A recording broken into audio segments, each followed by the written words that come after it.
Hey everybody, this is the intro. In this tutorial we're going to be going over the while loop. So for a while loop, it's sort of like a for loop and sort of like an if statement. So for the while loop, we enter some sort of test into the parameters. First we'll get it written down. So while, pair of parameters and our body, give it some room and go inside the parameters. So what I meant by it's sort of like the if statement and it's sort of like the for loop is that we can have multiple values just as the for loop. So I can have some loop that starts at some value and it loops until the test is false and runs this code until the test is false. But we can also just test one value. So if I just want to test if x is less than 10, so while x is less than 10, and I'll actually just create a variable x up here and put it as 3 or 3. So then in that command, so while x is less than 10, we're gonna say while loop, and that's just gonna be outputted to the user.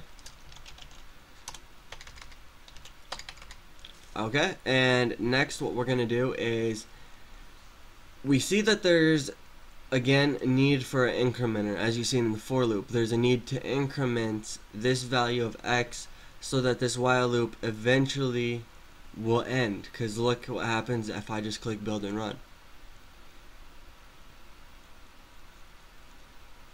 We just get a continuous stream of while loop or whatever the test was, because x was set to 3 and it doesn't have an incrementer. It's never going to be anything else but 3, so it's always going to be less than 10.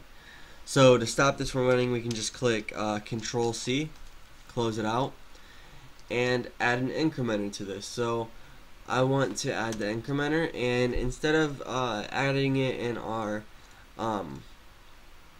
parameters up here in our while loop, which we could use with our comma. So instead of using a semicolon as we do in for loops, we use commas in the while loops to separate everything.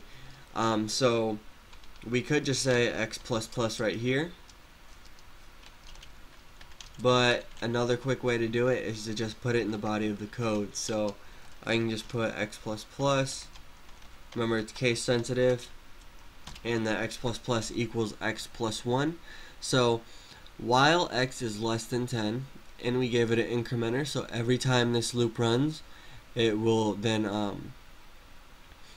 it'll increase 3 to 4, 4 to 5, 5 to 6 until it equals until it equals 9.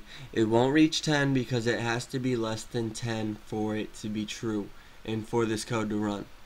So we're gonna run this code and see what we get. So build and run.